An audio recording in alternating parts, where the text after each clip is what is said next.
Okay, I like the energy. Hello and welcome to the Beatfreeks' 9th birthday of Poetry Jam. I am gassed right now, Rakeem. Very gassed, very, very gassed. We should probably introduce ourselves as well, don't we? I think so. So I'm Kaylee Golden. And I'm Rakeem Amar. You might know us from the Midlands show, On No Signal, where we bring black artists across the Midlands on the show. Do not the ting, innit? It's lit. Yeah, you should check out the show when you can. Shameless plug, shameless plug. Shameless. So we're here to celebrate some amazing poets. We've got people coming from all across the UK. I'm talking Brighton. They're really outside. They come to perform for you guys, but also some local talent as well. They're going to be humming here with their unapologetic, raw lyrics. Like, we got some big things in store. Absolutely. And just let everybody know as well, the event is being filmed and it will be on YouTube later. Search for Beatfreeks on everything.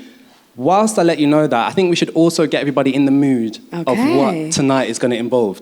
Okay. Yeah? So I think everybody should get their hands together. Just one hand will do.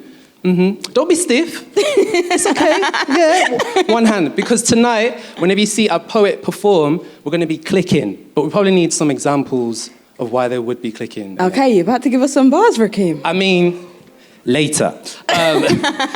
An example of why you might be clicking is because we'll have big acts like Sophia Kamaria Kinshasa. Right, I can hear more clicks on this side still. I know what's going on my side. A bit more. Come on. Okay, yeah, I like it. And we also have local talent as well, like Casey Bailey.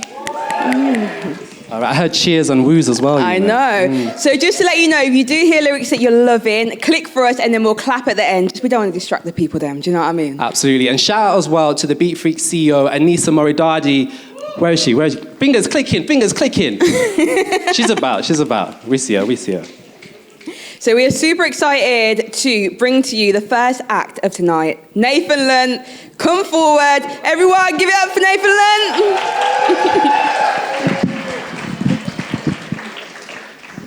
That's not intimidating at all, being the first person on this evening. Do you mind if I put this back in the stand so I can use my hands a bit more? Good evening, everyone. It's very, very nice to be here. It's nice to see so many friendly faces in the crowd. My name is Nathan Lunt, also known as Virtual Scribe, also known as the Warrior Poet, or the Warrior Poet, depending on who you ask.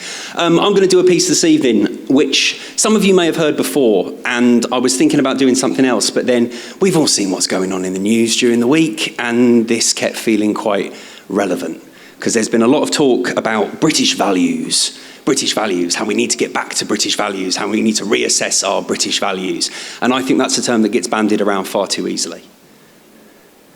I've always felt uneasy when I hear a politician say we ought to place more focus on promoting British values. Even more so now, we're living in an era where it's trickier than ever to determine what exactly Britain values. We're told that means the rule of law, of democratic governance, acceptance of all other people's faiths and cultural perspectives, the liberty to be ourselves, to live our lives and live them well and benefit from sharing this collaborative collective. And anyone with half a mind would really have to fight to find a good excuse to undermine such noble ways of living, when so many souls have fought and died, protested, bled and sacrificed, defending basic human rights that we should all be given. Now, the issue that I have is when we label such things British, when such fundamental values don't apply to just one nation, and should simply be what we expect as civilizations make progress and shed the prejudice that hampered older generations. Yet still there's some who seem to think that we're superior in some regard, as though we've never made mistakes and done things worth regretting. And when checking through our history, it's clear to see there used to be some other things we valued that we'd rather be forgetting. We used to value king and country. We used to value church and God. We used to value our stiff upper lips, keep calm and carry on. We used to value naval trade routes used to keep the empire strong and to believe with all convictions Britain could do nothing wrong. We used to value simply marching into countries not our own and stripping those who lived there freely of their families and their homes and carving ancient nations up into corrupt exclusion zones to build new bureaucratic boundaries on a mound of blood and bones. We used to value owning people as a tradable commodity. We valued lengthy jail time for love dismissed as sodomy. We used to value leaving women home alone to raise the kids and value precious social status based on paint and powdered wigs. We valued opium prescriptions for our daily aches and pains. We valued children trapped in factories to earn a family wage. We used to value different genders getting different rates of pay and keeping people segregated based on how they chose to pray. Now, a couple of 100 years ago, it must have seemed impossible such fundamental cultural conventions could be overturned, where now they serve as permanent reminders of our past mistakes, of greater changes still to make and lessons yet to learn. You don't get to pick and choose your past. That's just a fact of life. To only choose the pieces you can use and set the rest aside. To only focus on components you can promote your sense of pride and treat the rest as an embarrassment you do your best to hide. Every relationship is based on being open, being honest, and you cannot love something if you cannot accept its truths. So if you really love this country, then you need to stop pretending exploitation and oppression are just things it didn't do. If you really love your country, look at how it treats its people and all the things it's done to undermine their quality of life. Created devastating failure that betrays a generation while its vocals' inclinations keep on drifting to the right. Because maybe we shouldn't proudly tout our so-called British values when there's still systemic problems causing issues to this day, and any progress that we may have made is mired in hypocrisy when other vital values have been slowly chipped away. We used to value education as a fundamental right, that every child was a treasure and their future should be bright. Now we've turned schools into franchise change and forced academisation, making learning one more product flogged by heartless corporations. We used to value sharing knowledge. Now the libraries are closed, and every college needs a sponsor to support their basic needs. Our universities still strive to be repositories of learning as the government abolished grants and raised tuition fees. We used to value honest conduct, value democratic truth, like the assumption our own government would fight against abuse. And now the cretins we elected measure each neck for the noose and then sell guns to other countries to oppress their people too. We used to value having an NHS, our proudest institution, with a soothing balm and healing hand for every wound and sickness. Now they've cut its guts out, bled it dry for the private sector to capitalise. They don't give a damn who dies, that's just the cost of doing business. Do you see the point I'm trying to make? The arrogant hypocrisy, the belligerent insistence we're still better than our peers, when we're the ones who gave these people the position and permission to erode the soul of Britain, and they've been doing it for years. You want to be proud of your country? Start by honestly admitting when it's splitting hairs and dodging facts to make itself look better. Don't accept what's simply stated. Get informed and educated, because nothing's going to change if we can't learn to work together. Whether you feel the same as I do and you believe the truth will out, or if you think I'm talking rubbish and I ought to shut my mouth. I wish Britain really was somewhere that I could say makes me feel proud, and I believe we'll get there someday, but right now, I don't know how. But if we try to fight injustice, if we try to find a way, if we're determined that these circumstances really have to change, if we accept that we're all different but essentially the same, and if we turn off all attention on the ones we ought to blame, then we can remake our own present. We can own up to our pasts. We can move on to a future with a new hope in our hearts, when we can proudly say our nation made the changes that it had to, and then maybe we can reach a Britain we can really value. Thank you very much.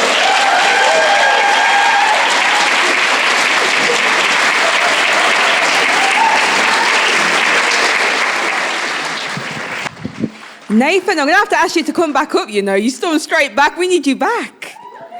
Everyone make some noise for Nathan. Yeah. So, first of all, you got a mic man now. First of all, we want to know where everyone can check you out on the socials. You can find me on Instagram at virtual_scribe, virtual_scribe, and I have just gotten my website online. Ooh. You can find links to all of my social media stuff through my Instagram page, and my book is hopefully coming out at some point this year as well. So keep an eye out for that. Oh, well done. Thank you so much for blessing the stage, and well done for opening up as well. As for the socials, man, drop the book, you know. I know. I was just expecting Instagram and Twitter, but Nathan be writing, you know. And it came for Boris, you know. I was like a bit nervous in the back. Also, tuition fees. How much were yours? $9,000 a year. Wow. Okay, prices. Wait, how much was yours? $3,000. Stop it. I know, innit? I was a millennial. I got finesse, boy. So if you're just coming in now, then remember we have seats up top. Everyone up top, show us some love. Okay, downstairs, show us some love. All right, I feel like the energy's nice in here tonight. Definitely. They can warm up a little more later on, though, of course, as well. In case you didn't know, Poetry Jam is actually how Beatfreeks even started in the first place. So this is incredible to be celebrating 9 years. And we're glad to be here as well, aren't we, Rakim? Absolutely are. Remember to add us on all the socials as well, at Beatfreeks. Remember, this thing is being recorded, so you will be on the YouTube, so smile and pose. Also, if you are watching on demand after, remember to like, comment, share. I know you wanted to say subscribe. Oh, I never said this, because I always wanted to have a YouTube channel. Okay, go it's for a lot of it. effort. You have to edit the videos. I ain't got time for that. And subscribe. Okay, one more time. What energy? And subscribe. No, that was You got a whole dance move. No, shouldn't do that. And subscribe. Yes, we've got some amazing acts up on the way as well. Right now, let's go to our open mic time. Yes. Clicking fingers at the ready. It's Jamal.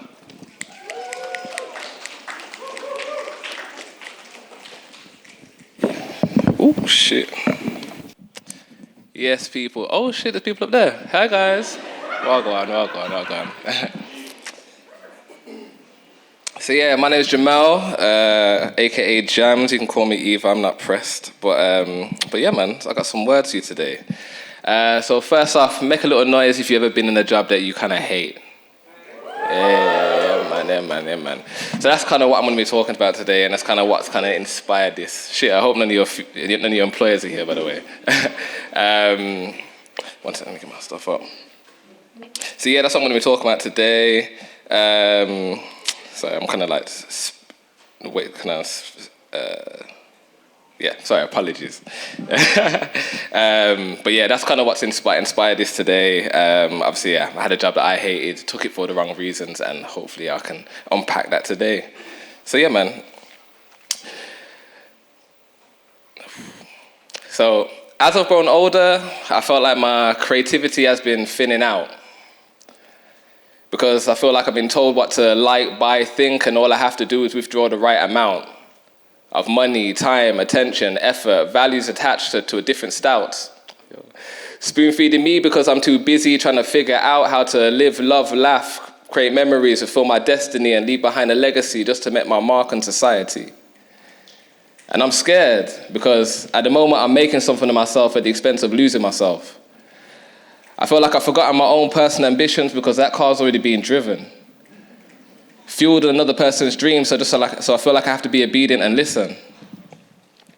And these times I measured my success on social classes, not realizing the internal social clashes, and not once did I ever question the masters who are feeding crumbs to the masses. Ooh, sorry, guys.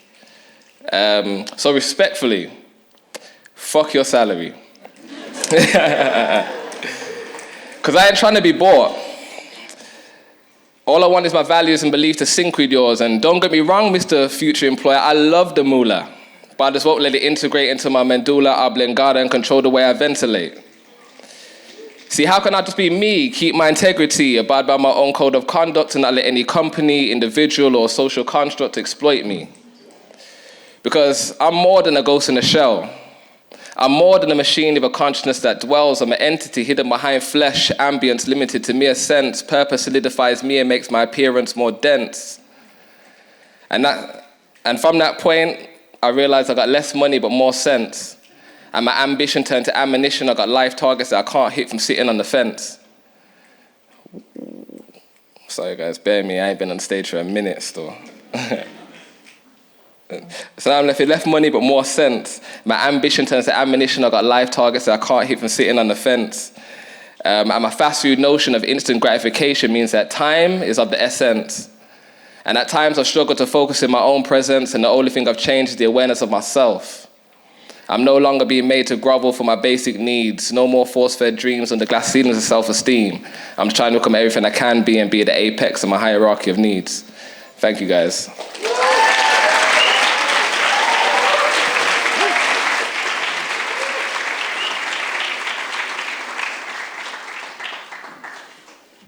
Now, this is the awkward part that I asked for you to come straight back.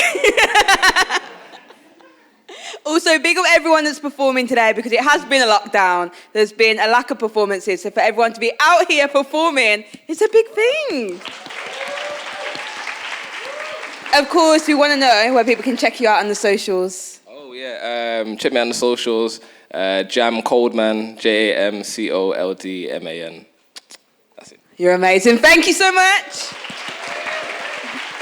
Rakeem's refusing to clap now. You're just clicking every time. This is a poetry event. I'm all about the clicks. Thank you very much. I'm cultured. We're going to keep things moving very quickly and move on to our next act. This is exciting. Clicking fingers at the ready for Kohinoor.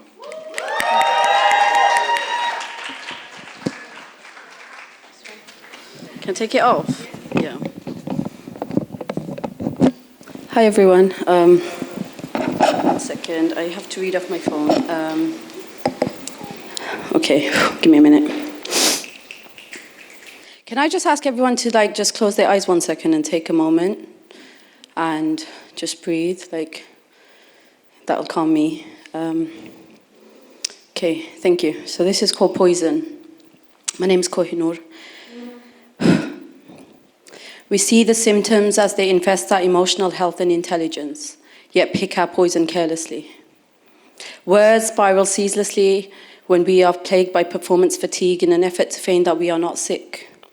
Sickness seeps into bloodstreams of mental insecurities, attacking colonies of antibodies that protect us from heart. Handbags and glad rags putting materialistic blindfolds on red flags and rationality. Now left with heaps of emotional body bags at the altars of our hearts. Commotion, cyber warfare from hidden screens whilst plagued by restless dreams cannot right wrongs of the spiritual warfare that we signed up for when we got drafted into this instant gratification. Wholesome boys would never leave us with a society of broken stick men where we fail to stop sacrificial offerings of our fathers and brothers and husbands and sons in the name of mock masculinity. Yet our femininity is the poison they try to patent, equally smothering our sensibilities whilst we buy in with the same currency we swore to our 8-year-old selves we'd never gamble upon. The stock broke, we broke it, now we choke from feelings of emptiness and despondency. Friendships and relationships infected by expectation, while sincerity, humility, and integrity on the verge of extinction by the fragility of skin-deep, Eurocentric standards of beauty. Notions that the correct glitz and glam and quarter attire will reap good deeds and sow seeds of progress and duality in grasses we never think to water. Looks fade while stature and caliber are deemed a thing of the past. We never seem to look past the paintings of cosmetic brushes on blank canvases that ink our skin night out, day in. Layers upon layers upon layers of products that we hope will be productive in holding our masks in place. Those who know this line, sing along with me. What's a true face when you're blue-faced and you know he was two-faced in making two beds to lie in, between sheets that you didn't know were sewn from the same lace? We carve marks on bodies of others we use, abuse, and then discard whilst trying to stay afloat with one foot in each other's arcs, knowing full well we can never weather storms this way. Steering sinking ships with loose lips and vanity. Waves continue to come again and again, crashing against the hull of arcs we find sanctuary in. The pull of tide drags and lulls the voice inside, screaming to be set free from the monsters we hide. Disease with traits of distrust, lies and cheating, while our hands hold fragile hearts that hemorrhage and keep bleeding, even after we put lyrical sutures in places of stitches. Caged ourselves on the page as we sign off and settle for the sage that is this fallacy of fake it till you make it. What will it take for us to see that we are now left on the cusp of insanity? Where do we find the antidote from this poison we intentionally swallowed ourselves? Is the cure in the elixir of life where rivers flow under, when our very own youths never had rivers of clean water to water their grasses or nurture their emotional depths? Oceans held back like dams from the palms of the regimes they are forced to bow under. The same youth that are still shackled in schools to a colonized curriculum that benefits the corporate hierarchy, while serving the patriarchy that held our very forefathers in bondage in the colonized slums. So, tell me, child, did you ever think your love would be the price of intention or mere commodity? And that's that piece. Thank you.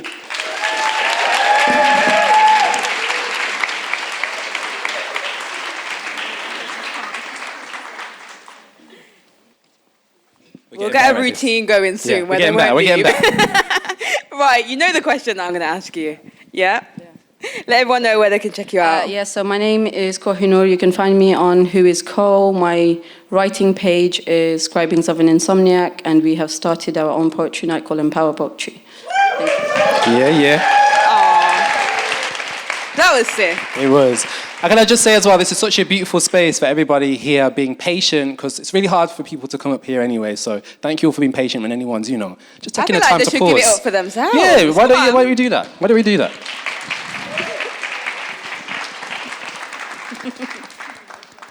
Right, shall we move on to our next performer then? Because we're going to keep it rolling.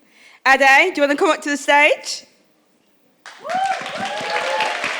Oh, check out the jumper though. Swags.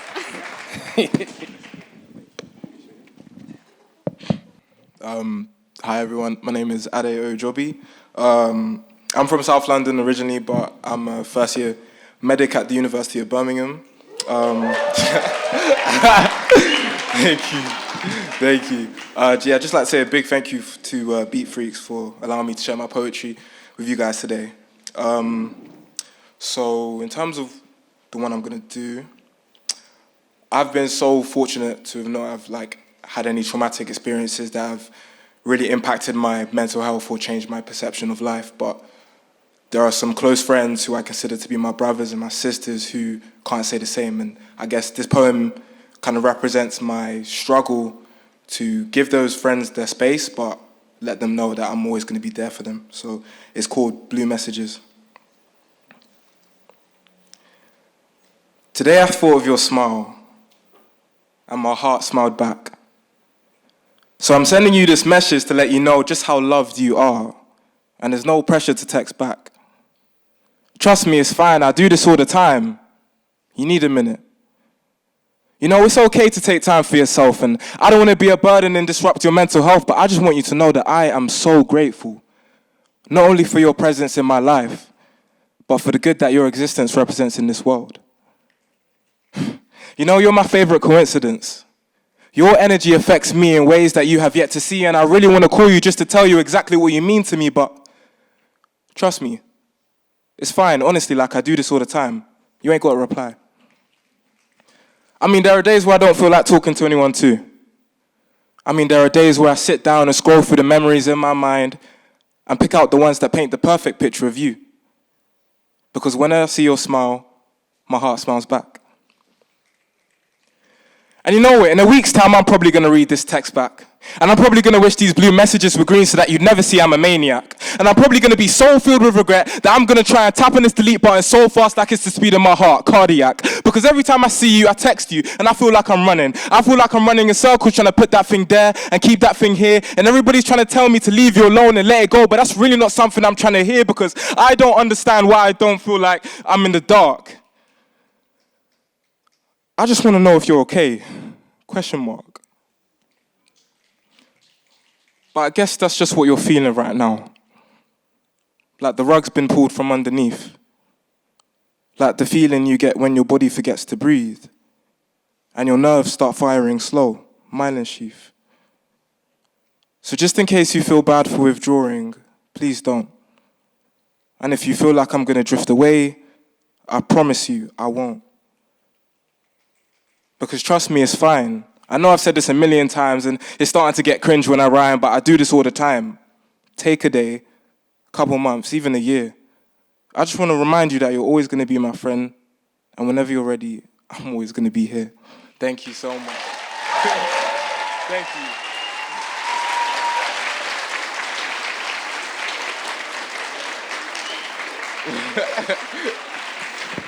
you. One, that was incredible. Two, you waited. Yeah. I love that for us. Right, let everyone know where they can check you out. All my poetry and stuff is on my IG, archived.ade. Yeah. Amazing. Thank you so much. Give it up for Ade. That was lit. That was lit. Don't leave man on a blue tick, Read your messages, people. No, that's rude, That's rude. I do it all the time. We've still got an amazing act on the way. Sophia Kamaria Kinshasa on the way. And also as well, we're going to have Casey Bailey joining us as well. National acts right here performing in front of you lot. Yeah? Yes, it's going to be absolutely sick. Right now, though, let's get into another poet, The Wall Through My Eyes by Tyrone.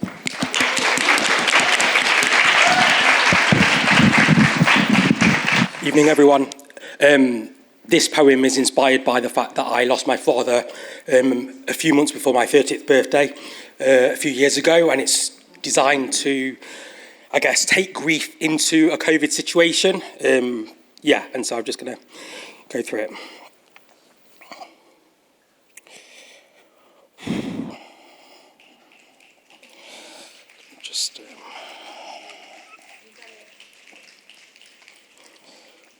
Mental Health Awareness Week, a time to express my solitary grief. In lockdown, but my mind is freed, people saying goodbye to loved ones over Zoom. That's deep. How can we continue to remain righteous when this global virus clearly resents the survivors? So I ask myself, is my mind really freed? Or am I on borrowed time, waiting for a psychiatrist to lift the lid on what lies beneath?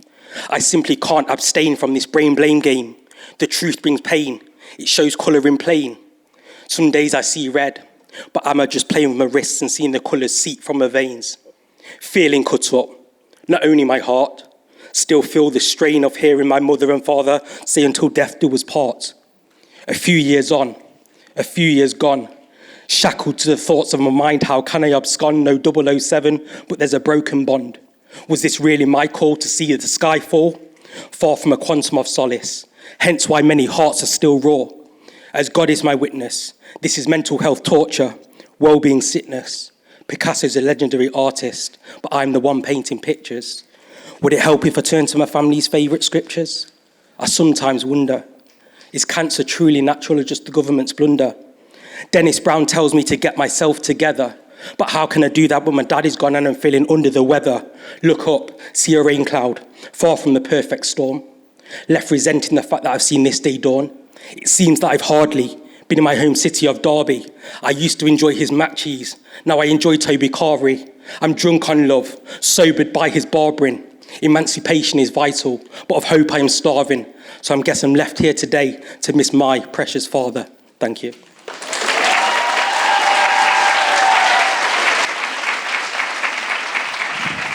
You had me when you were chatting about that Toby Carvery, you know. I'm slightly hungry now. You was absolutely incredible. Let everyone know where they can check you out. I'm actually off the grid, so no socials whatsoever. I love that for you, Anonymous. Yeah. Okay, so when they see you in a real life, they see you in a real life. Thank you so much. I love how everyone clapped for that. I know, everyone like, yeah. I ain't on the Twitter. Yes! All right, we've been warming you up for this one. It's going to be just amazing because not only are they just going to be performing for you, but they're one of the big acts that we have tonight. Of course, we have so many people who are here signing up previously doing open mics, but we want to welcome the people that have been doing bits also. So clicking fingers at the ready for Sophia Kamaria Kinshasa. Thank you so much for having me. Poetry Jam. I've been told that I got 12 minutes to impress you. So I will try my best, right? Okay.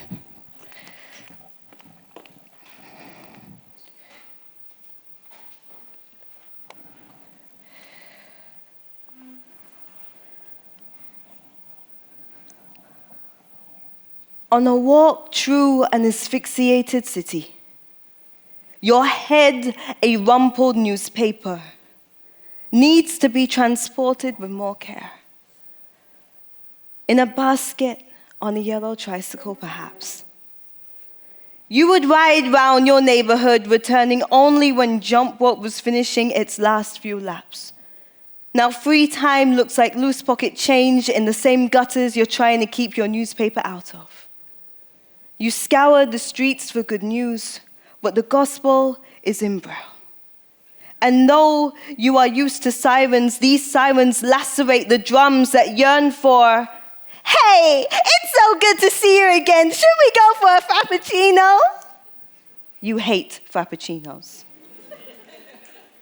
Though right now you would do anything for an invite to grab an overexpensive drink, gossip about how your area has been remodeled into a new ambience of ugly, a burial ground in the air.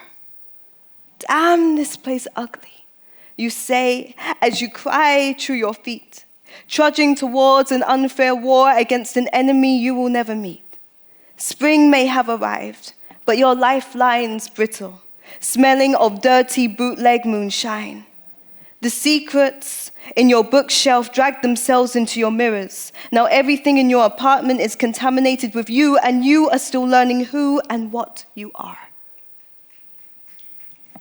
You turn the corner, catch a glimpse of red. Red like a tempestuous tomato bursting its acerbity in a way you wish you could. Red heart balloon patched in plasters. You blink again. Your eyes, acoustic guitar plucks bewilderment and wonder. How is it still floating, you say? As though faith could be graffitied. As though faith could live near crusty flowers and RIP messages. As though faith could exist between bricks and have the nerve to rise. You wonder if you could do that. If you, with holes, could levitate. You call it what you will be. And a month where time could be measured in cartoons and how long it took for ice lollies to melt, how frequent the laughter in the basketball court, how heavy the bass from someone's duct tape car, how creased your clothes, how frustrated your belly, and jump rope finishing its last few laps. You name your plastered heart August, retreat back to your dwelling, with newspaper in class crate, speculating what you are made of. Thank you.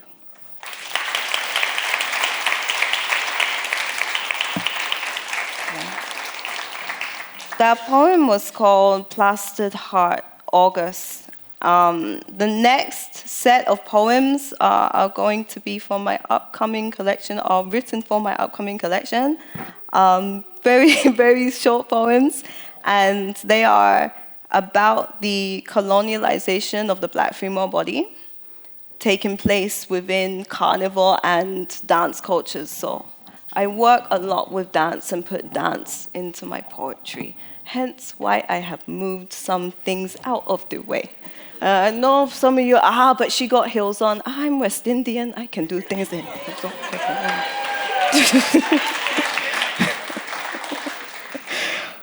Okay. A dancehall queen and born and breathless. A dance hall queen, yielded to Dutch pot darkness, raising night with her souls, waiting for someone to make falling exciting. Congregations and flies raid bodies like these, turning backsides and backbones into relics. They left sargassum in her, the wickedest rhythm damp in her skull. Here spins a sinner, begging to be filled with more than a soulless thing. Skin is missing. Liberation and violation usually ends the same way, with your DNA lying on someone else's grass. In 2005, I lay on the ground who also called for water. This ground made room for me inside its stomach, asked the sky if it could collect me. I listened as an ant hunted my leg for some sky. Too many breathing things, I am an ant.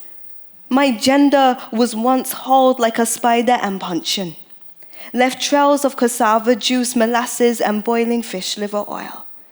We are fine contraptions for making good things ugly and ugly things good.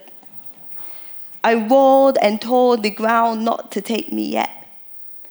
Carnival, 2017. The wind behaved like a newly divorced man sucking on sanded toe knuckles and other lewd places, playing patty cake with the road. Sometimes skin leaves because it finds liberty in other places. Euphoria and man make the same wounds.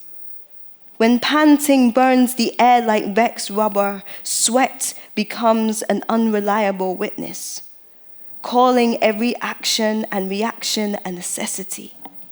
After engulfing soccer and oxygen, the ground asked the sky again if she could claim me.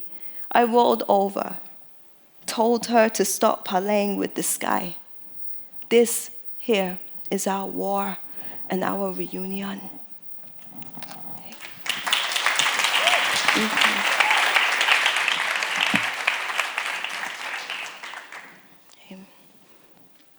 So I basically have watched the movements of women for my country, Barbados, and I tried to find out how I could turn them into poetry. This poem is called I Tied My Teeth to My Feet and Ate My Own Testament.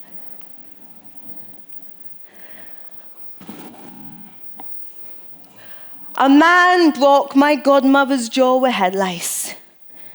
She turned into sweetgrass and goat skin. I wrapped my fingers in my stomach stuffed in a bucket. I got better at sacrificing things. My hands hung in Potter's stable.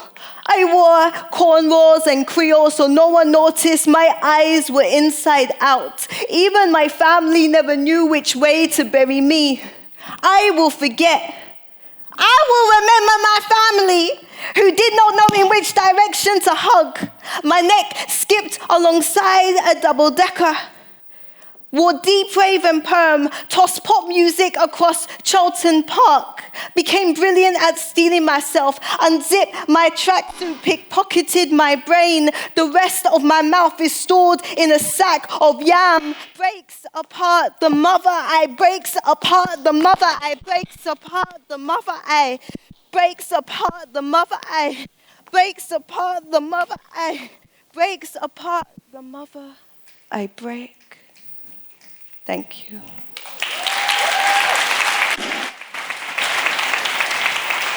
You can come up.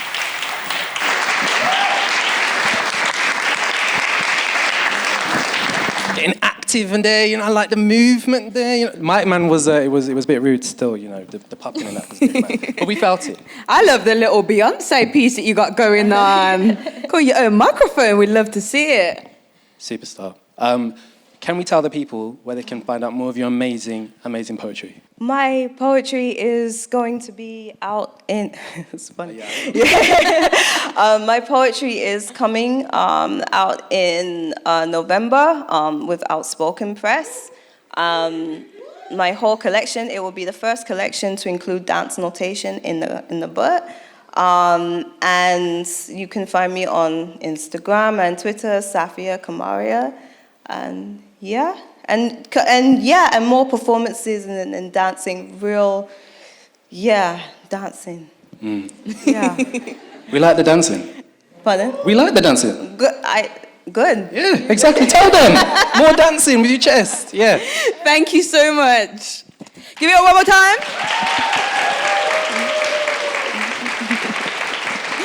Can we just say a massive thank you to B Music at Symphony Hall for letting us use this space? Give it up for the venue. Yes. It's cute, isn't it? I like the new Symphony Hall. Make sure you take your pictures. You know, the lighting in this room. No, the lighting's fire, you know. Yeah. And as well, we're going to head to a break. Make sure you take full advantage of the bar on that side of the room. I know I'm going to do that a little bit later on. We're going to have a 10-minute break, and then we're going to be back. Yeah, catch you in 10 minutes. Hi everybody, for those watching on YouTube or Facebook or wherever you are, welcome to Poets Jam. Hopefully you would have caught some amazing poets, some great acts tonight. I'm actually joined by Nathan here. How you doing, Nathan? I'm good, man. How are you tonight? I mean, don't worry about me. I mean, I look good, I'm not going to lie. I had a fresh haircut for this. It's looking smooth. Thank you. But you've been performing. How'd you find just doing the performance? Loved it, absolutely love it. Love coming to Beatfreeks. It's always such a fantastic community, such a great audience, and it's really nice to have a space where I can just get up and go, I'm working on something new, this is a crowd I want to share it with. It's amazing. How have you found everybody else so far tonight? Superb. It was very intimidating going on first, and then it's even more intimidating then being followed by, you know, when you sit down and you hear somebody and you're pretty pleased with what you've written, and then you hear somebody else and think, I need to go home and burn all my notebooks and start again from scratch. That's what it's been like so far this evening. Okay, give us one thing that you can say to people watching at home, the people that maybe not be in the room right now. What can you just say to them? First of all, if you can't be here this evening, please come and join us next time. It's really, really nice and everyone's really friendly. Secondly, if you've got any remote interest in poetry in the Birmingham or the Midlands community, if you are a poet and you want to perform, if you've never shared your stuff on a mic before and you want to come and find somewhere you can share it to a brilliant crowd who are going to welcome you, come along. Even if you don't like poetry and you think this isn't for me, come down, give us a chance to change your mind. And he didn't even take a breath for that. He did it in one go. Amazing. Well, thank you. We'll see you very, very soon. Thanks, Nathan. Bye. Let's talk about human rights. Because we are all human, right? Some say dictatorship is the best form of leadership, whilst others say it's democracy. So which human's right? Because I've noticed that we are not together in this human fight. The rich get richer, the poor get poorer. This game is rigged and fractured, fiction full of fixtures. Equality is difficult to picture. See, who remembers December 2020 when Sainsbury's, a huge supermarket for all, divides when it decides to promote diversity on television screens?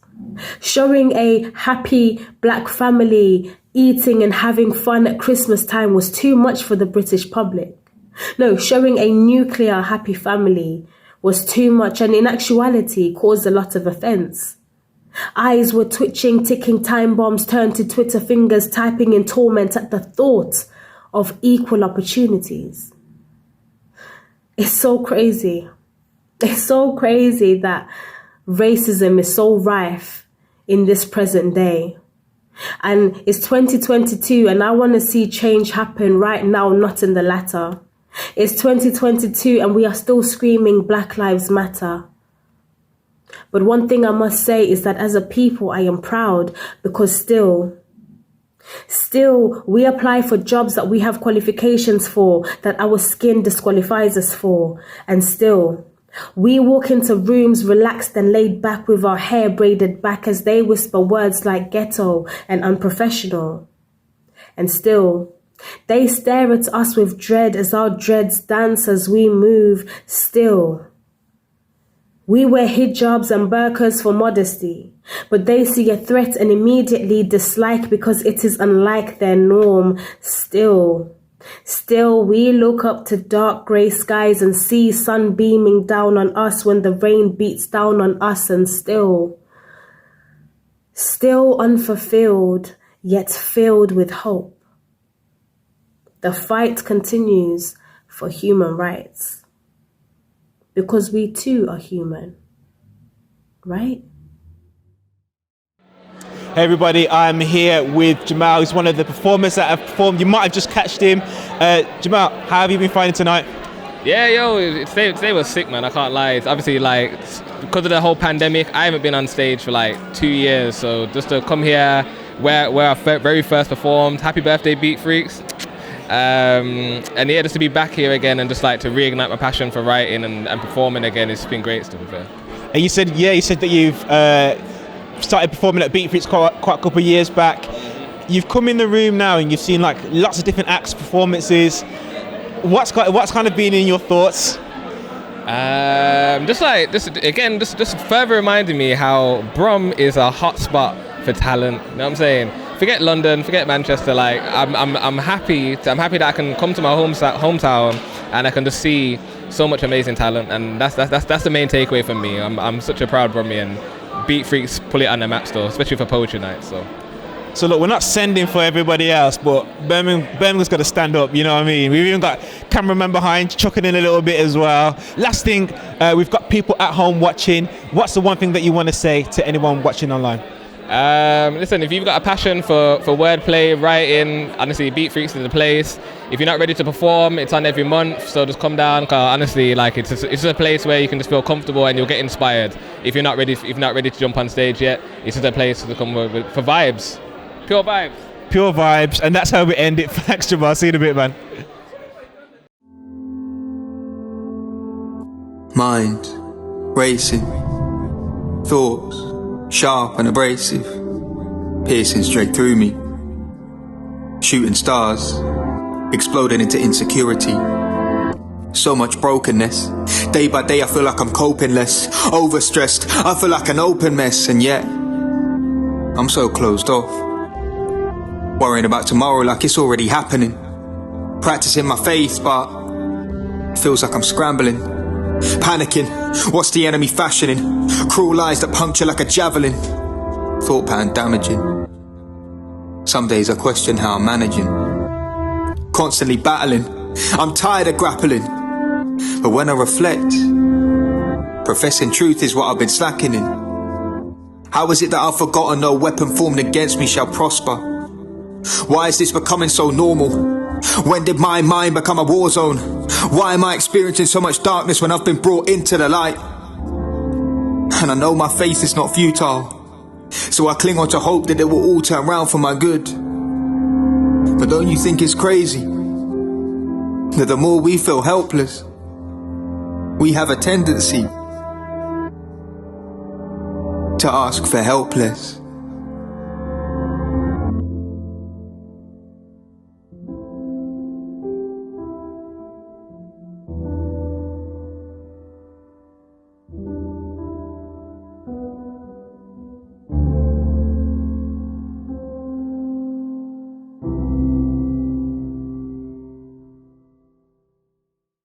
Poetry Jam, people watching online, how have you found tonight? How have you found tonight? Let us know in the comments. I have got the amazing Ryan Sinclair. You might not have seen him perform actually, but Ryan, you've come as a guest tonight. How have you found the evening? I've loved it. Great acts, great performances. It's inspiring. It's Beatfreeks' 9th birthday, been coming for years, and it's great to see the platform still going. You know, one of the things that I've loved is when people go and create the next thing, they're going to create it, and you're actually doing that a bit already with, you know what, tell us a little bit about what you've been doing. Yeah, so I've been starting an event called Empower Poetry. It's in the name, we're trying to empower poets from Birmingham to, give them more opportunity. There ain't enough platforms in Birmingham, so that's what we're trying to do. And more importantly, try to pay those that are the features, so it gives them that support to go on to do greater things. Amazing. Well, we've got people watching at home. I've been saying this for everybody. What's the one thing that you can say to people that are watching online that maybe can't make it today, or maybe they're watching it back? What do you want to say to people? Yeah, just keep tuning in, or if you can't make it, just keep tuning in, keep supporting the poets. They all need it. They all, we all appreciate it. Even if it's just a comment, it goes a long way. Brilliant. Thanks so much, Ryan. Catch you soon, man. See you in a bit, yeah? What do you know about pain? What do you know about each drop that falls like the rain? What do you know about bringing the mind towards a level beyond insane? What do you know about each drop that's like the rain? The drop that takes me from the top back to the bottom, and I see no hope, I see no way back up. That's home.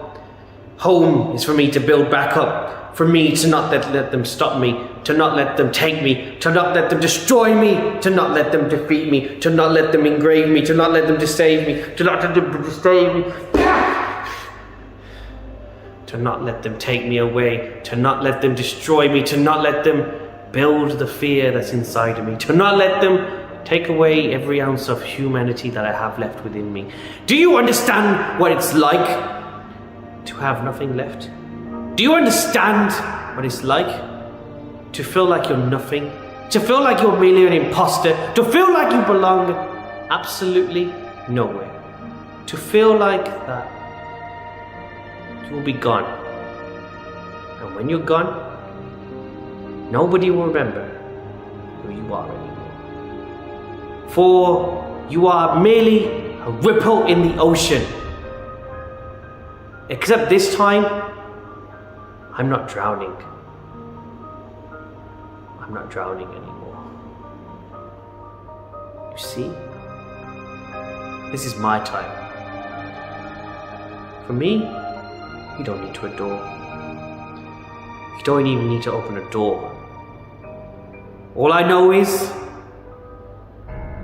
with my wings fixed back, highly, it's my time to soar. It's my time to soar. I've got no more. No more sin. This is my time.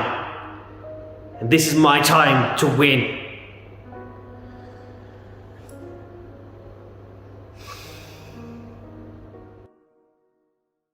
Well, I've been interviewing quite a few people so far. I've got another one with me. You hopefully would have seen him. I've got Tyrone. In fact, you've got a full name, which I can't remember. What is your performance name, just for people?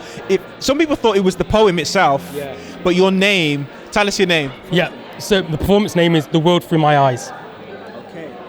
But then you said by Tyrone as well. Is that as well? No, but so Tyrone Samuel is my name. Yeah. Okay, so performance is The World Through My Eyes. That's not the poem. That's by Tyrone. I hope I haven't confused you anymore. Tyrone, is this your first time performing at Poetry Jam? Yeah, the first time at Poetry Jam for sure. I've really enjoyed it. It's been good. I have done poetry before, but first time in Brum doing it. Yeah. Yeah, I remember you showed us just some videos before the show, and I was really taken up. I was like, nah, this guy needs to be here. So it's great to have you. How have you found just tonight and everybody else performing as well? Yeah, I've loved it. There's so much talent here. It's quite interesting because the poem that I performed is the hardest one for me to perform because it's about my dad and it's so raw. It's hard, but I've loved it, enjoyed every minute of it, and I'm definitely coming back. Wow, amazing! And you've travelled from Derby, so you've travelled a little bit far just to come out. What are anybody that's in surrounding areas? What are you going to say to them that are watching? Like, oh, is this for me? So I actually do live in Birmingham, but from Derby originally. But nevertheless, oh shame. But nevertheless, I've been communicating with all my people back in Derby, telling them about the event to bring them down, man. Well, that's not exactly how I thought it would be, but even if you want to come, just make your way down here. It's a good vibe. Thanks so much, Tyrone. See you soon. Yeah, see you in a bit.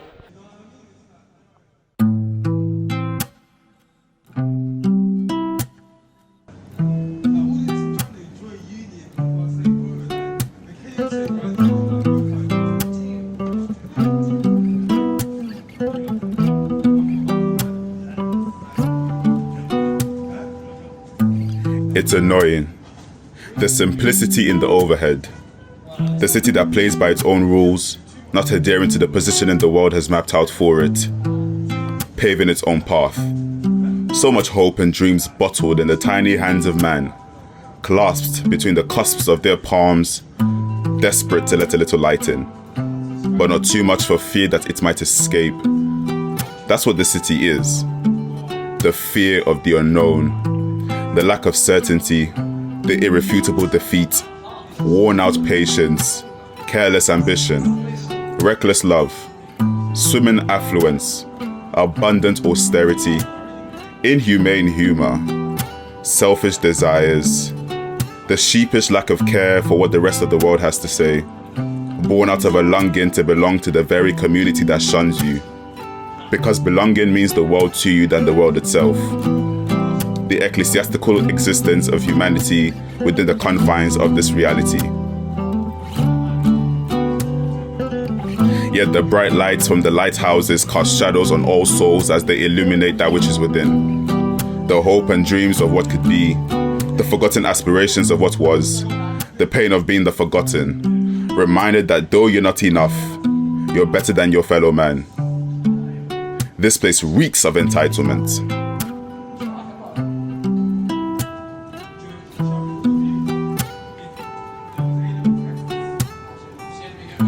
How I have come to love the city I so much despise is beyond me.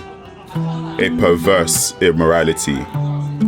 It's kind of like drinking alcohol when thirsty. I don't know, it's kind of like snorting cocaine when you have a cold, knowing full well it should be mucus, not blood running down your nose.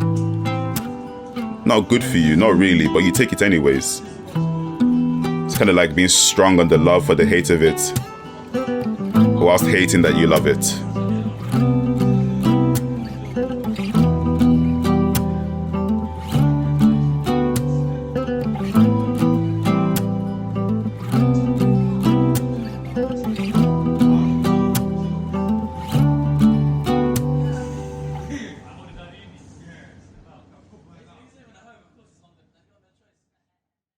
We've been in so much conversation tonight. Lots of laughs, lots of whatever. I'm joined here by just an amazing team from Beatfreeks. We've got Amy, we've got Abby here as well. How have you found this evening? This is your first time coming to a Poetry Jam event? No.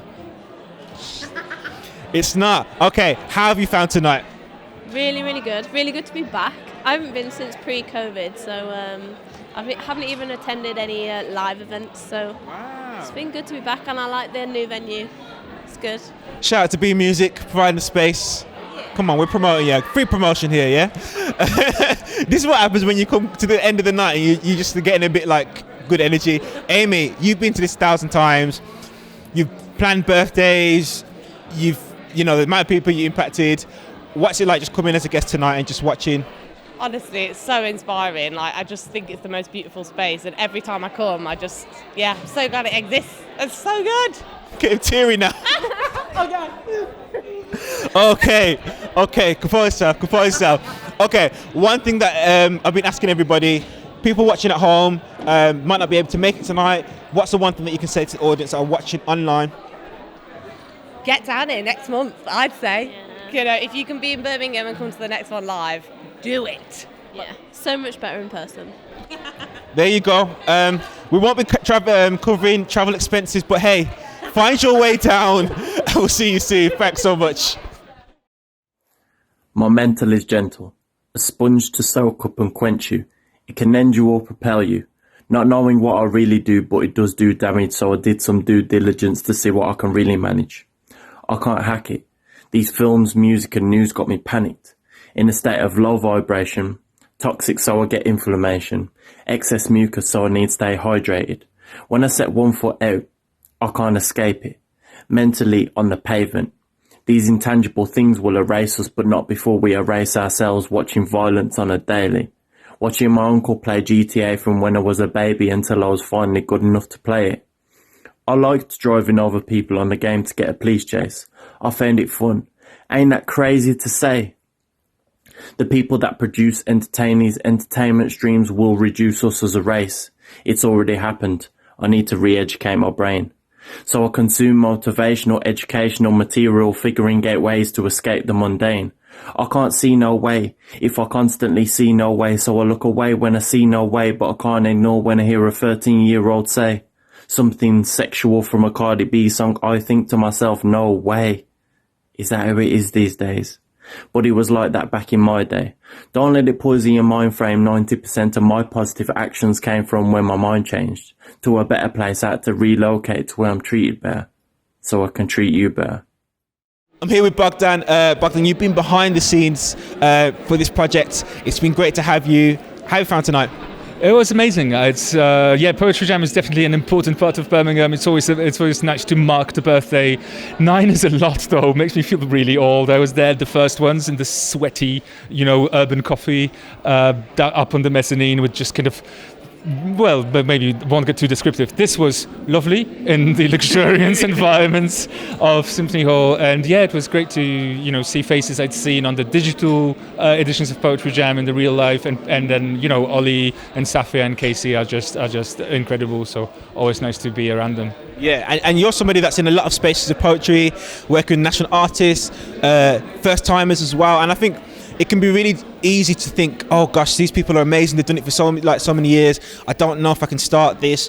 What can you say to the people that are thinking about doing poetry, or they've been doing it in their bedroom, or they don't even know what to say, but they're just like, I just need to get involved in this? I say don't wait. You likely will never feel fully ready. The big secret is all of us are constantly questioning, but you need to find a space like this, which is a trust-based space, where people are open and listening to you, and you'll be inspired, and you'll meet others who are equally invested in this, and you'll just grow. Or you just hear stories that you wouldn't otherwise hear. There's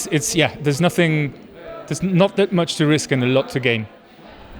Felt like a poem in itself. Can we just click with that? Well, thanks, Bogdan, anyway. We'll see you guys soon.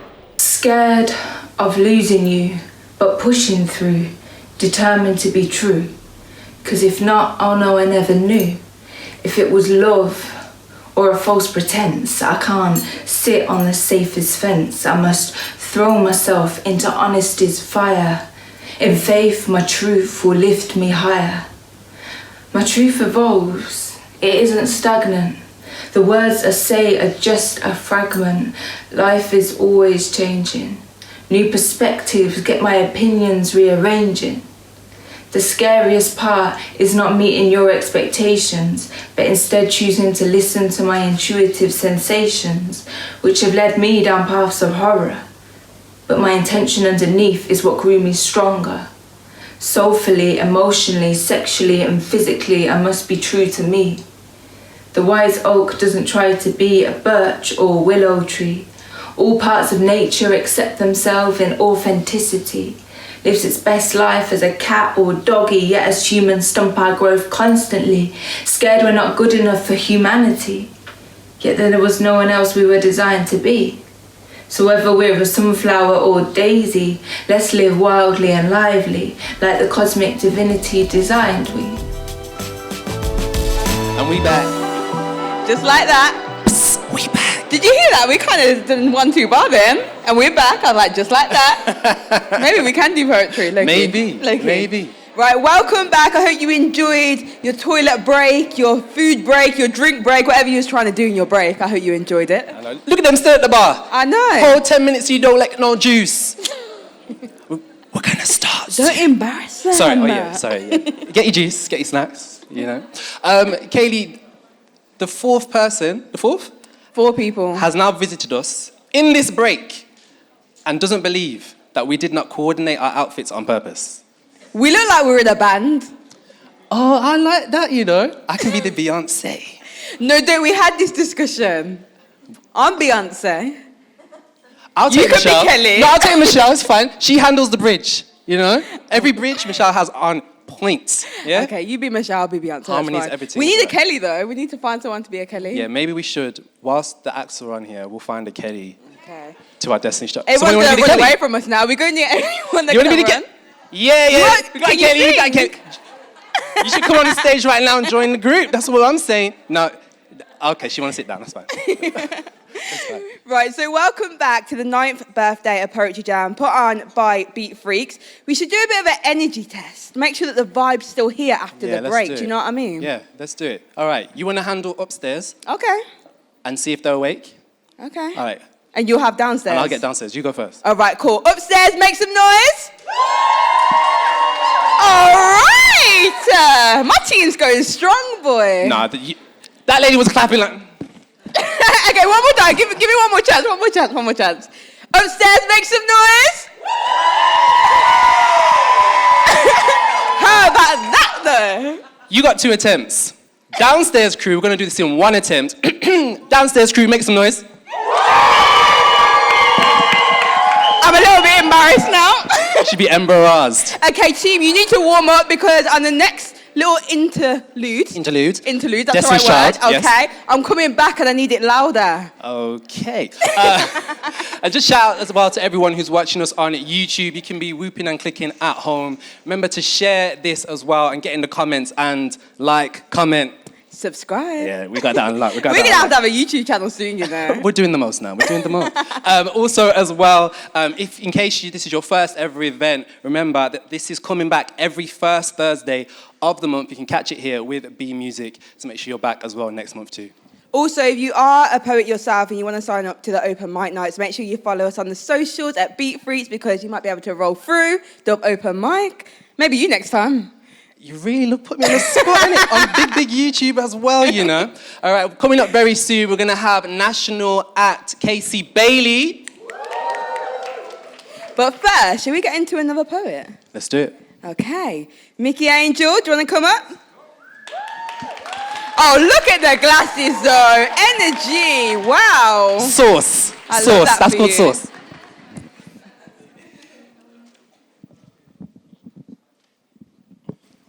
No. If this is the birthday celebration, I have to do it like this. We're going Beatfreeks!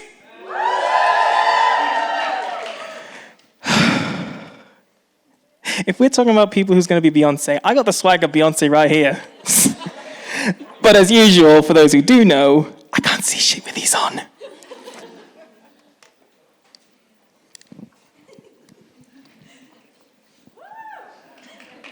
There we go. After that seamless transition. Me and Beatfreeks, we have some lot of history. Like, in fact, later we have Casey Bailey, and he was actually the first person. This is a true fact. He was the person who introduced me at the very first Poetry Jam back in June 2016. So, yeah, go show some love for Casey, because he is one of the best. I'm so happy that you're all here. I got millions of friends watching me in person. I got millions of friends watching me through YouTube. And I also got some special friends watching me from above. Miss you, Leon. So as usual, I figured out what poem to do before I came on. That's a first. And the poem I've got, I got this from a workshop on the 20th of July last year. And for this one, I had to basically pick 3 life events. And trigger warning for the third one to the end, it gets a bit dark. This is called Butterflies Flapping, Fragile but Graceful. Event 1, meeting my bestie. In this tome, I never met you, the one whose name is part of a type of nut. I would have invited you round to mine, and we wouldn't have had Chinese together, nor would we explore the capital of England and sang Ed Sheeran in BMO. And if I knew differently, I would have caught COVID, had someone to share fun with, someone to cry upon when no one was around, and be a source of light to turn to. Event 2, becoming a poet. In this tome, I never put a pen onto paper and wrote what I wanted to say. I wouldn't learn acrostics, free verse, or other techniques, and I wouldn't gain a well-used knowledge on Birmingham. And if I knew differently, I would write a crap ton of poems, with most of them ranging into mental health and more, made 2 self-published books, and gained a somewhat mini library of poems from masterminds like Casey Bailey, Scarlett Ward, or Leon Priestnall. This is where the trigger warning comes in. Event 3, trying to overdose. In this tome, I would never have an inner island that would be constantly crumbling and rebuilding itself. I would never have to resort to locking myself away, both physically and mentally, and finally arrive at a bathroom with a full mouth of paracetamols and water ready to digest. And if I knew differently, then I would know my place in both worlds, spiritual and physical. The only things to remind others of who I was would be my room and more. Blessings to all.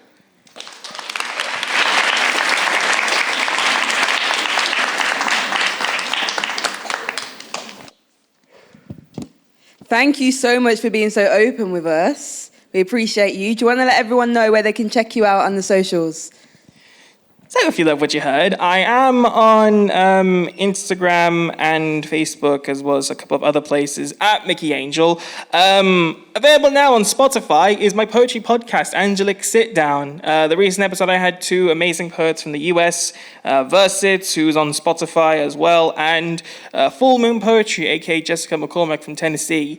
And after seeing tonight, I do have a good few ideas about future guests.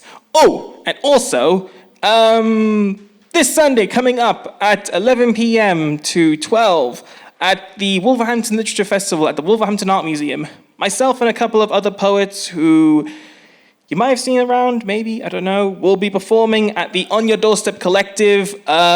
Tickets are out now, so yeah, this Sunday, 11 a.m., sorry. But one more information, then just message me, and again, podcast, you know. Yes! It's the glasses for me, you know. I think I want some, you know. Did you see the button on the side? You can just turn it on like Iron Man and something. That was lit. Not Iron Man. I know, I couldn't think of anyone. Right, we're going to keep it moving with another great act. Jada is going to come and bless the stage.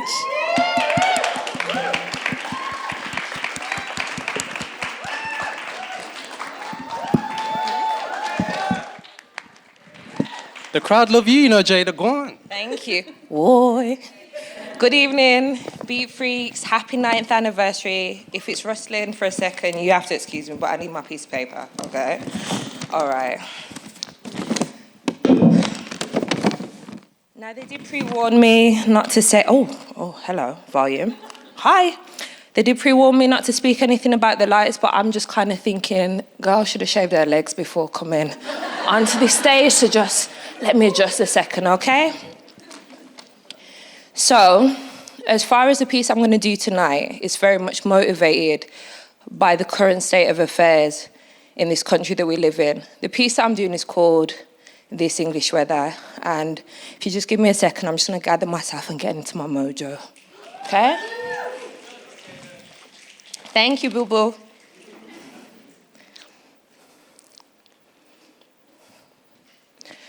Puddles of shattered dreams, stamped in by the children that didn't get to play outside. Imagination hidden behind masks, connected by 2 meters distance. A resistance to a vaccine by any means. Years of school student loans and sacrifice to be denied your right to elevate. In this sad state debated within £80 million renovations, soggy newspaper stories filled with Tory sentiment. Rich privilege paraded in front of an economy watching the injustices as we set the table. Bread baked with the last fake notion it would change for the better. We've asked this of our English weather. We've weathered these storms that have become the norm. We can do so much better. Middle class hoard wealth and breadcrumb the poor. Running faster on the hamster wheel for just a little bit more. And when it rains, it pours and we put up our umbrellas. Not realizing we'll achieve more if we just come together.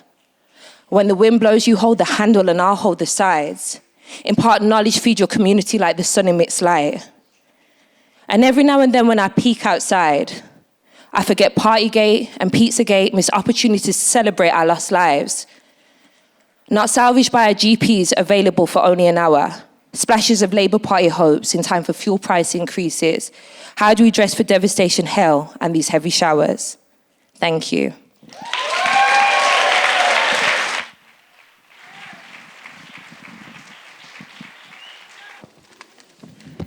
I was going to say, sis, none of us are shaving our legs in winter, girl. It's okay, it's fine. Right, let everyone know where they can check you out. You'll find me on Instagram. My name is Jada_Kiss_X. So, to all. Good. Amazing, thank you. Thank you. Jada's good vibes, you know. Jada is vibes, isn't it? Yeah. We Bless love up to the see stage, it. auntie. I think this is the perfect moment for me to demonstrate my own poetry. Okay. I have been watching and listening to all the great poets that we have. I've been clicking on the sides. I think this is my moment to shine. Okay, I'm ready. Go on then. Thank you. Sorry. Need to get myself together if you just want to click while I do that. Thank you. I'll call this poem To All the Teachers. To all the teachers that told me I'd never amount to nothing. To all the people that lived above the buildings that I was hustling in front of, called the police on me when I was just trying to make some money to feed my daughter. Okay, hold on 1 second. Don't stop me. I got 2 more minutes. Okay, Nikki, come through. And all the people in the struggle. You know what I'm saying? It's all a good day. Baby, baby. It was all a dream. I used to read, like, no. You was giving though. I really felt it. I felt like one of those, you know. Everyone give it up for Rakeem.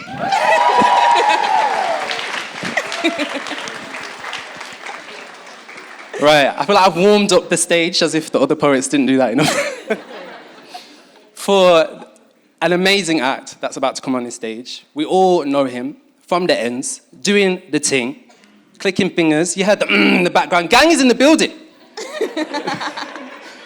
Make some noise for the amazing Casey Bailey.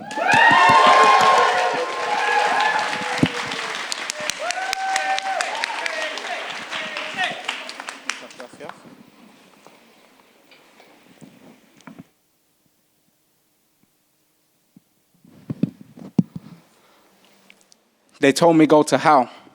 And it's crazy because I've been there. neck deep. I ain't even changed into my swimwear, test me. But you can't give the grades if you ain't been here, been standing at my homeboys' graves like, how's this fair? Neck deep in how? Raised in neat chows, I was flipping in the 7, so I took a couple hours. What I seen with these eyes will leave you traumatized, but I'm steady on the rise like the water from the well. I made it where I'm from, so to know that I'm a trooper. Have you made it where I'm from? Then I love you and salute you. Might have met you in the past with my face behind the mask. Before I clocked, I had to take the mask off for my future. Mask off, took the mask off. Tell Houston there's no problem, cause we're set to blast off. Back from the break like they took the cast off with the positivity the game's got a lack of. Let's go. Let me show you what I've seen. Take you on a journey through the places that I've been. Jump in the passenger seat. I'll tell them you're with me. And we can take it all in through my windscreen. Police lights, gunshots, kids screaming. I've seen these nights on those blocks. I've been dreaming about more for our children. Before these roads killed them, look at how our youths are broken. Anytime we rebuild them, time we took a chance. Time we made a change, time to look them in their eyes. Realize their pain, look into their darkness, help them see a light. In fact, look into their future and just help them see a life, because right now I'm seeing too much death. I can't stand it still. I stand up to pull it in a way they understand it. Sit down with them, really try and listen. They tell me it's hard to plan when your friends are murder victims, because it's hard to think in years when you live your life in days. Hard to dry your tears when you live your life in pain. We know it's hard to face our fears and to go against our peers. So how are you supposed to chase your dreams so you know all three are the same? They need hope. Someone to tell them they can cope, and you're dope enough to push, so you don't need to push the dope. You are grown enough to know, young enough to learn. You've been cool enough to chill. Now you're hot enough to burn. You are powerful. You are power. You are the root, you are the stem, you are the flower. I know you've been through it and you feel stuck in it, but don't let your last minute jeopardize your next hour. I don't let my last hour jeopardize my next minute, boy, I get it. Until the day I'm dead, I ain't finished. They told you half the story if they told you that I'm gifted. I've been grafted, I've been grinding, I didn't make it here by wishing. Man, listen, I am different, so don't compare me to them. 10 years ago, I was broken, compare me to them. Couple choices could have seen me spend some years in a pen, but I'm here, so I will make a difference here with this pen. Thank you. Thank you very much. I have a habit of telling people that I'm a rapper and a poet, so every now and then I have to rap so it doesn't sound like a lie. So that is that. So now I'm going to do some poems. Mickey came up here and he spoke about my good friend Leon Priestnell, who is unfortunately not with us anymore. If you knew Leon, then you know Leon was basically the heartbeat of the Birmingham poetry scene. He was a legend. He was one of the few people I could talk about hip-hop with and not think there was chatting nonsense. So it's always love to Leon. And this poem is dedicated to Leon. I've tried to read it once before and didn't get all the way through, but I've decided that today's the day we're going to do it. And it's inspired by one of Leon's poems called Taxi Girl and one of his poems called Johnny. It's called Muse. I saw a man become a meme and I saw a man become more. Did you know? Looking from the back seat of the taxi on Bennett's Hill, eyes piercing smoke as it left his lips, did you know he would talk about you, how he spoke about Lupe Fiasco verses? He told me I would be as inspired as he was, and I denied it. Denial is a trilby half-cocked on a head of self-doubt. Superficial, surface-level sheathing so the silhouette of spectres that sway behind your eyes stay secret. A wallet stuffed with insecurities when life won't pay you what you're worth. I asked if you saw the video he made, and you say you saw me crying, and I denied it. Denial is a whirlwind at the world's end. When you are running from reality, you will run to anything or nothing. Running from reality is like running from your backpack. Speed does not increase distance, only desperation. I ask if you see the man that you inspired. You say he is gone. And I denied it, and I denied it, and I denied it. Thank you.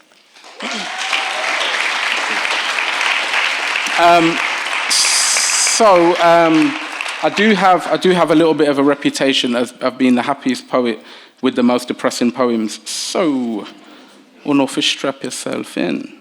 My next poem is called Fruit Pastels, and trigger warning just in case anyone picks up on what it's actually about. It is about suicide, and I wrote it trying to process the loss of one of my friends, and I didn't really want to write about it, so I wrote this, and then I thought I'm quite happy with how it captures what it's about, so I stuck with it. It's called Fruit Pastels. I love fruit pastels. I don't love every flavor. When I get to a flavor I don't like, I eat it. I know that's the quickest way to the flavor that I do like. So I eat the ones that I don't. This makes it easier to get through the flavors that I don't really like. One time, my friend got a packet of fruit pastels that had 9 yellow ones in a row. I told him the next pack will have all good flavors, but it was too late. He decided he doesn't like fruit pastels anymore. Thank you. So, this is my latest collection of poetry. It's called Please Do Not Touch. The premise of the poetry collection is if you go into a National Trust house in this country, or if you go into a museum, or if you go into an art gallery, you will see a sign that says, please do not touch. Half the time that sign is on something that was taken from Africa or Southeast Asia or Middle East or far, somewhere that weren't here basically, somewhere with sunshine, right? And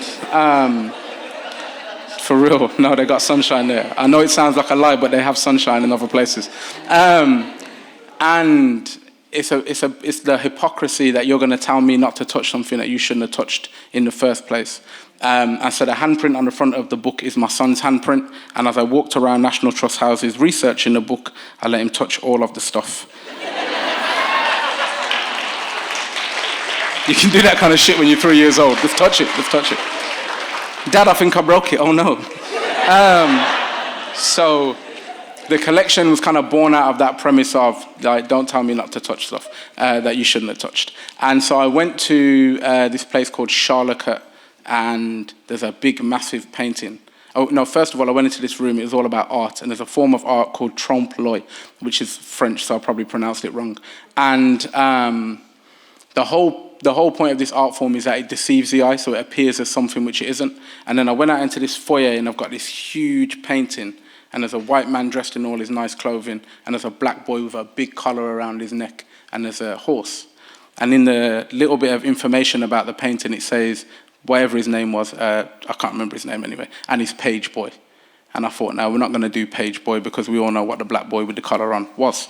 So I wrote this poem called Trompe-l'oeil because what I realized is everything in the National Trust is just something presenting itself as something that it is not. And it's all whitewash history. It's like Instagram filters before Instagram filters on everything. So the poem goes like this. The black boy in the metal collar is a page boy, chained like the horse he holds. A black beauty, a beast braced by the man he serves. Out of frame there is champagne pissing from the heavens, intoxicating. The statue lions have been roaring into the vacuum, animated in protestation, and here, in this corridor between actuality and invention, the black boy in the collar is a page boy. Thank you. So while I was writing the collection, I sent it to a poet called Roger Robinson, who, if you know who Roger Robinson is, he's basically like the godfather of this thing, you know what I'm saying? You have to put respect on Roger Robinson. And he was like, yeah, it's all right. He was like, it's not where it needs to be, and he was right. And then I sent some of the poems to my dad, who is also a godfather in this thing, but in this thing, I mean my life. Not a godfather, just my father. And he said it's kind of not doing what he thinks my poems normally do, which is connect to something that people don't necessarily connect to. So I started writing some poems about the impact of all of these places that have amassed all this wealth and left so many of us in poverty and in shit, and they look at us and go, oh, look at him, he stole this thing, and everything that they've got was stolen. And so I started writing some poems about where I come from and the impact of that. And I was doing some work, I try not to talk too much at the moment, but I'm going to try and explain this one. I was doing some work in a Young Offenders Institute, and the boy had just seen a woman talk about her son being murdered, being stabbed and killed. And I was doing a poetry workshop with him, and sometimes they don't greet you very well when you come to do a poetry workshop. They're like, poetry and that. I think man does poetry and that blood. Anyway, and I says to him, like, would what you heard from that woman change how you move and what you're doing? And he said, no, because somebody's mum's going to be in here talking about their dead son, and it's not going to be my mum. And that is a mindset that we have to break before we get into anything else. So this poem, and I understood exactly where it was coming from. And this poem is called Every Boy Who Kills in the Ghetto Is Me. I am no Richter scale. I know nothing about earthquakes, but I can explain how the hand shakes as a trigger squeeze reaches a pause point. I could describe how both hands vibrate the morning after a boy drops in the wake of their treachery.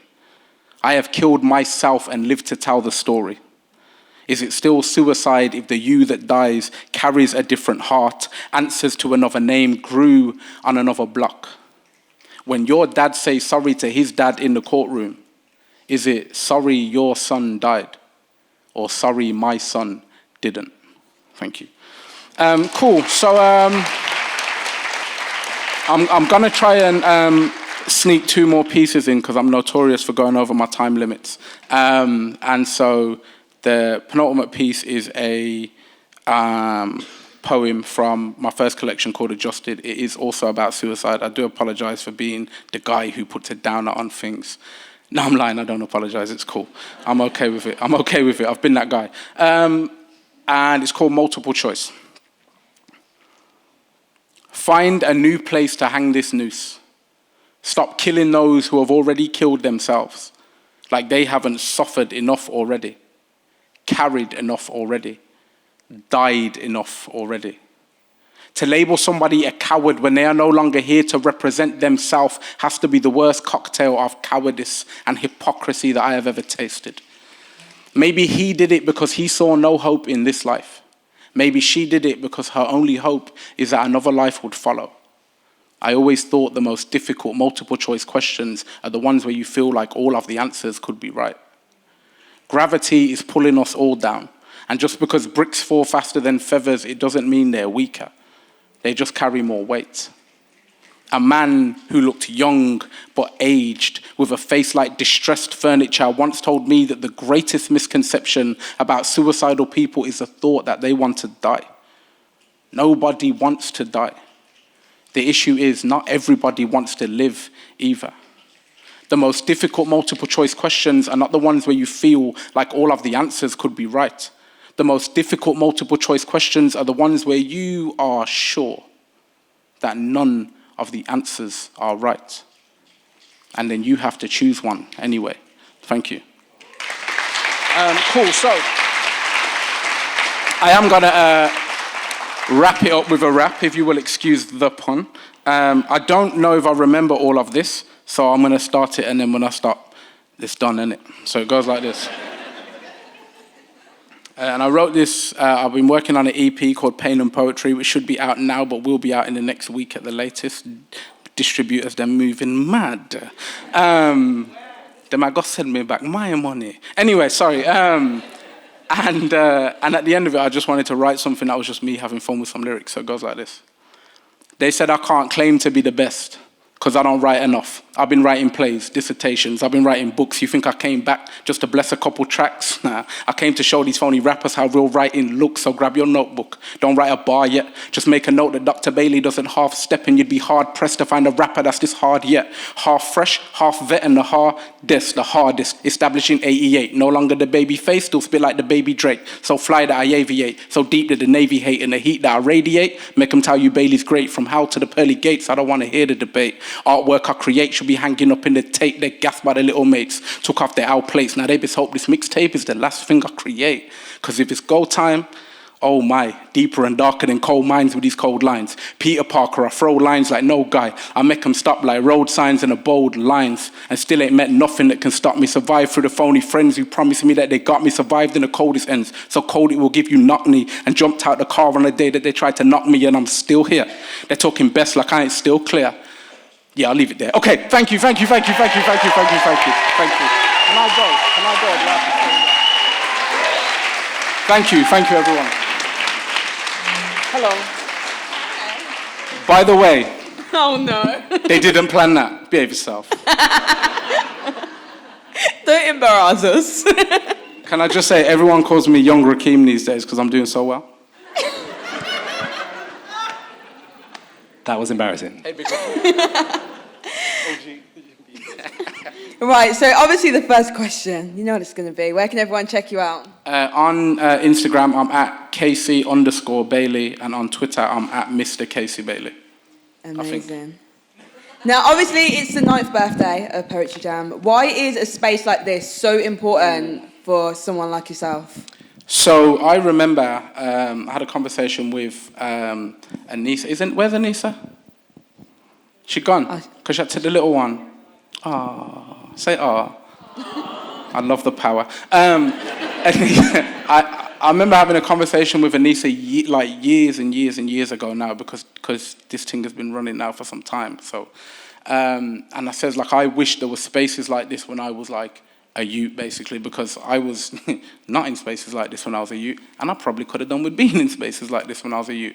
Because Poetry Jam, I was saying to Ollie earlier, when you come to Poetry Jam on a normal first Thursday of the month, it's purely open mic. Everybody gets their chance to step up and do their thing, and so many of the gems of the Birmingham poetry scene come through spaces like this, and it prepares you to go on to do headline slots and commissions and all that kind of stuff. So this is very fertile ground. Every time I come to a Poetry Jam, I hear something, I go, oh, I need to write a poem. Like I need to, and it's happened to me tonight still, the notebook's kind of swell up. So, yeah, man. Can I just say, by the way, that poem that you just did before I came on, yes. So, yeah, stuff like that make you want to write some poems. So, it's lit. Oh, thank you so much for joining us and just being incredible. Give it up one more time. Thank you.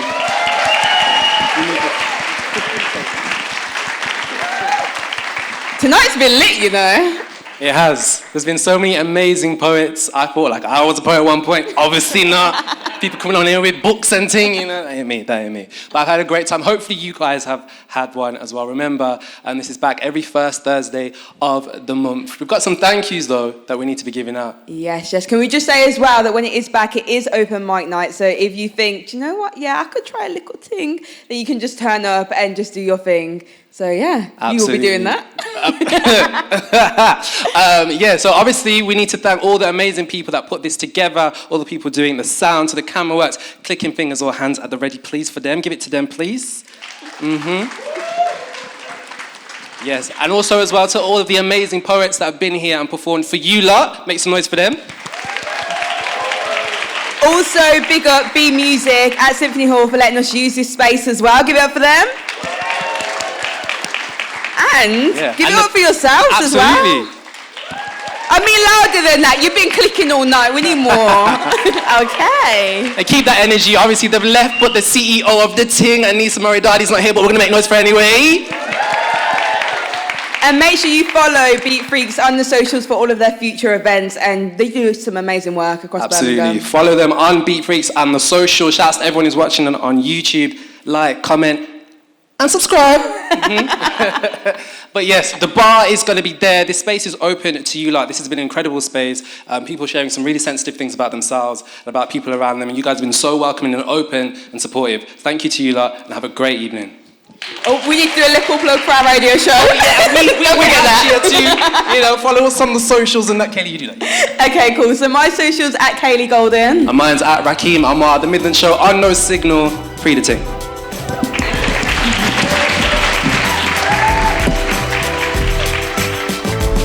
I've gassed him up already, innit? I've gassed him.